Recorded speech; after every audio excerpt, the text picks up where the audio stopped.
ओम नमो भगवते वासुदेवाय। इस काल में भी दानवीर कर्ण से भी बड़ा कोई दानी हुआ। एक सच्ची घटना।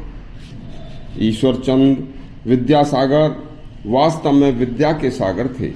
उनके जीवन की एक सच्ची घटना जो कि हर व्यक्ति को अपने हृदय पटल में उतार कर रखनी चाहिए। एक बार की बात है कि जिस मोहल्ले में विद्यासागर जी रहा करते थे, उसी मोहल्ले में एक व्यक्ति की अचानक मृत्यु हो जाती है। ईश्वरचंद जी उस व्यक्ति को अच्छी तरह से जानते थे कि यह व्यक्ति अत्यधिक मेहनती और बहुत ईमानदार और बड़ा सच्चा व्यक्ति है, लेकिन घनघोर गरीबी में अपने 2 बच्चों सहित अपनी पत्नी का पालन पोषण मेहनत और मजदूरी करके करता है। लेकिन मजदूरी में खर्च भी ढंग से चारों प्राणियों का मुश्किल से चलता था। लेकिन धन के अभाव में कभी भी उसने किसी के सामने हाथ नहीं फैलाया। और आज घर की स्थिति ऐसी थी कि जब उनकी मृत्यु हुई तो उनके घर में उनकी अंत्येष्टि के लिए, दाह संस्कार के लिए भी पैसा नहीं था। यह बात ईश्वरचंद विद्यासागर को मालूम पड़ जाती है। उन्होंने सोचा कि हे भगवान, आज मैं एक झूठ बोलना चाहता हूँ, जिससे कि मैं इस विधवा की इन यतीम बच्चों की कोई मदद कर सकूं। हे प्रभु, मुझे इस झूठ बोलने का कोई पाप मत समझना। हे प्रभु, ऐसा सोचकर विद्यासागर अपने घर से कुछ रुपए लेकर उस विधवा के घर पहुंच जाते हैं और हाथ जोड़कर बोले कि हे बहन, माफ करना, जब तक ये जिंदा थे मैं उनके रुपए वापस नहीं कर पाया। मैंने उनसे कुछ रुपया कर्जे के रूप में ले रखा था, जीते जी नहीं दे पाया। आज वे नहीं रहे हैं। उनके ये पैसे मैं आपको देने आया हूँ। इस गलती की क्षमा करना बहन। कुछ ये पैसे अभी और बाकी रहे हैं, उन्हें अगले महीने दे दूंगा।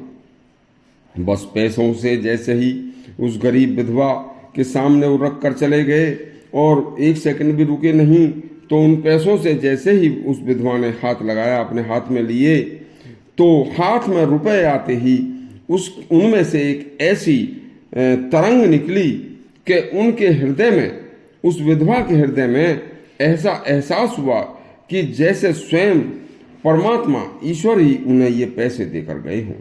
उधर विद्यासागर ने आकाश की तरफ मुंह करके ध्यान करके कहा, हे भगवान, हे प्रभु, आपने आज मेरी पूजा के फूल स्वीकार कर लिए हैं।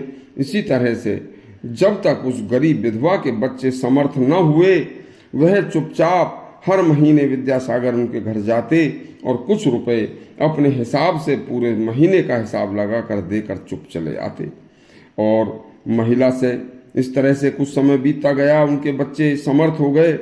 तब एक दिन एक पड़ोस की महिला ने उनसे पूछा कि बहन, तुम्हारे अब पति देव तो है नहीं, तो आपके घर का खर्च कैसे चलता है? तब उन्होंने कहा कि बहन, हमारे पति ने हमें तो कभी बताया नहीं, लेकिन उन्होंने किसी को कुछ पैसे दे रखे थे। वह व्यक्ति हर महीने आता है और पूरे महीने का हिसाब से रुपए देकर चला जाता है और 1 मिनट भी रुकता नहीं है। तो उस महिला ने कहा कि बहन, उस व्यक्ति की शकल सूरत कैसी है?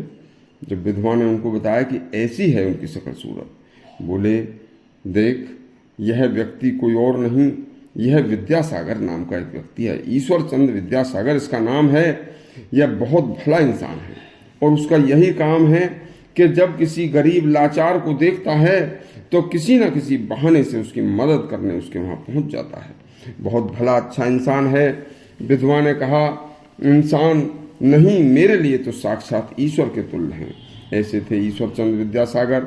और इस कलयुग के दानवीर कर्ण के समान उनकी गिनती है।